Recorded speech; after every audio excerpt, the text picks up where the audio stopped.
प्रधानमंत्री मोदी हों या फिर दोस्तों गृह मंत्री अमित शाह, इन दोनों को पता है दोस्तों अगर सीएम योगी आदित्यनाथ को खुली छूट दे दी तो इस बार 100 से भी कम सीटें आने वाली हैं। और यही जो है दोस्तों डर अमित शाह, गृह मंत्री अमित शाह और नरेंद्र मोदी को सता रहा है। आखिर क्या है दोस्तों पूरा जो है मामला यूपी का, चलिए आपको बताते। दरअसल दोस्तों इन दिनों यूपी की सियासत काफ़ी गर्म हो गई है, जहां एक तरफ सीएम योगी को लेकर गृह मंत्री अमित शाह और नरेंद्र मोदी ने दोस्तों दिल्ली बुलाकर दो टूक उनको बोल दिया है कि फिलहाल जो है यहाँ पर जिनको भी टिकट बटेंगे वो नरेंद्र मोदी और अमित शाह ये लोग ही बांटेंगे। लेकिन दोस्तों सवाल ये खड़ा होता है कि सीएम योगी, अमित शाह, गृह मंत्री अमित शाह और नरेंद्र मोदी के ऊपर भारी पड़ रहा है। अब भारी कैसे पड़ रहा है दोस्तों कि कट्टर हिंदुत्व जो आरएसएस है दोस्तों और जो संघ के लोग हैं वो योगी आदित्यनाथ के साथ है। बीजेपी को यह डर सता रहा है कि योगी आदित्यनाथ को निकालने का मतलब है अपने वोट कटवाना, क्योंकि दोस्तों जाहिर सी बात है अगर सीएम योगी आदित्यनाथ को निकाला गया पार्टी से बाहर या उनको अब की बार सीएम चेहरा नहीं बनाया गया दोस्तों तो पार्टी में बगावत शुरू हो जाएगी। जी हाँ, ये कोई सर्वानंद सोनूवाला नहीं है दोस्तों जो उनको हटाकर जो है यहाँ पर विश्वकर्मा को सीएम बना दिया। ये भाई सीएम योगी है, ये झुकते नहीं है दोस्तों। भले ही इनकी कानून व्यवस्था ज़ीरो हो, भले ही यूपी में आए दिन रेप मर्डर हो रहा हो, लेकिन सीएम योगी अब झुकने वाले नहीं हैं दोस्तों। बात यह है कि प्रधानमंत्री नरेंद्र मोदी के जितने खड़े करे हुए मोहरे थे वो आज उन्हें ही आग दिखा रहा है।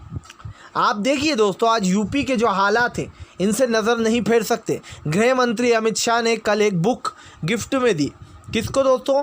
सीएम योगी को। उस गिफ्ट में क्या लिखा था दोस्तों कि इन सारी शांति रखकर इन चीज़ों से उलझना और इन चीज़ों से लड़ना जो भी आजकल चल रहा है। लेकिन सवाल ये दोस्तों कि लड़ाई किससे है? क्या सीएम योगी, अमित शाह और नरेंद्र मोदी की कट्टर लड़ाई चल रही है? तो ये बात सच है दोस्तों। आप उस फोटो पर गौर कीजिएगा जिस फोटो में प्रधानमंत्री नरेंद्र मोदी से मिले हैं दोस्तों सीएम योगी आदित्यनाथ। इसका एक रीज़न समझिए दोस्तों, प्रधानमंत्री नरेंद्र मोदी के सामने हाथ बांधकर बैठे हुए हैं सीएम योगी। जी हाँ, जैसे कोई स्कूल का डरा हुआ बच्चा नहीं होता, सेम टू सेम बस उस तरीके से आपको सीएम योगी नज़र आएंगे। प्रधानमंत्री नरेंद्र मोदी का दोस्तों दिल्ली बुलाने का मतलब ही ये था सीएम योगी को फटकार लगाना। इसका एक रीज़न ये भी है दोस्तों कि आज नरेंद्र मोदी की जो सरकार है वो लगातार आम जनता पर भारी पड़ रही है। जी हाँ, एक के बाद एक बड़े लोग जो है दोस्तों वो नरेंद्र मोदी की पार्टी छोड़ने की बात कर रहे हैं। अगर मैं यूपी की ही बात कर लूँ दोस्तों तो कम से कम 126 विधायक जो है वो बागी हो चुके हैं। लेकिन बात इन बागी विधायकों तक नहीं है दोस्तों, बात उप मंत्री तक की आ गई है। जी हाँ दोस्तों, आपको बता दें जो सीएम है और डिप्टी सीएम जो है अब बात आमने सामने की हो गई है।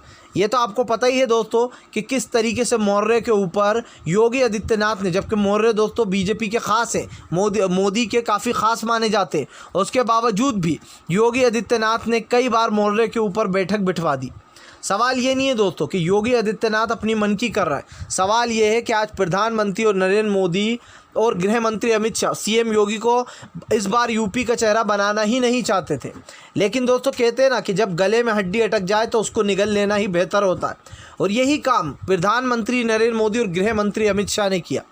दोस्तों ये बात को झुटलाया नहीं जा सकता है कि प्रधानमंत्री नरेंद्र मोदी ये बात अच्छे से जानते कि आज योगी आदित्यनाथ जो है दोस्तों वो पूरी तरीके से हावी पड़ रहा है। हावी का मतलब आप समझिए दोस्तों, प्रधानमंत्री नरेंद्र मोदी के ऊपर हावी इसलिए भी पड़ रहा है वो क्योंकि इस वक्त दोस्तों संघ और आरएसएस का यूपी पर कब्जा है। एक तरीके से कब्जे का मतलब है दोस्तों कि ज़्यादा सीटें जो है आरएसएस और संघ के पास है।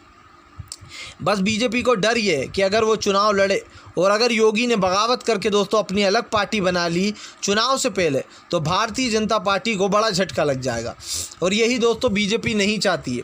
सवाल ये है कि आखिर कब तक इस तरीके से सत्ता में बने रहेंगे योगी, क्योंकि दोस्तों इस बात को झुटलाया नहीं जा सकता है कि बीजेपी के अंदरूनी सर्वे में ये साफ पता लगाया गया है दोस्तों कि फ़िलहाल अगर योगी आदित्यनाथ इस बार सीएम बनते हैं दोस्तों तो 100 से भी कम सीटें आने वाली हैं भारतीय जनता पार्टी की।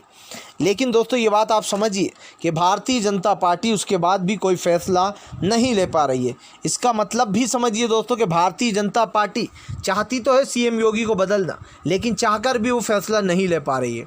इसे कहते हैं दोस्तों कि जब आप किसी एक इंसान को कुछ हुनर सिखाते हो, जब वो आपसे ही आगे बढ़ जाए और आपके सर पर चढ़कर नाचने लगे तो इंसान का यह हाल हो जाता है दोस्तों जो इस वक्त प्रधानमंत्री नरेंद्र मोदी और गृह मंत्री अमित शाह का। जी हाँ फिलहाल अगर आपको भी लगता है दोस्तों कि सीएम योगी को इस बार यूपी से हटना चाहिए और दोस्तों किसी और पार्टी को मौका मिलना चाहिए, तो फिलहाल इस वीडियो को ज़्यादा से ज़्यादा शेयर करिए, लाइक कीजिए और हमारे चैनल पर पहली बार आए हैं तो जो है यहाँ पर वीडियो पे कमेंट ज़रूर कीजिए।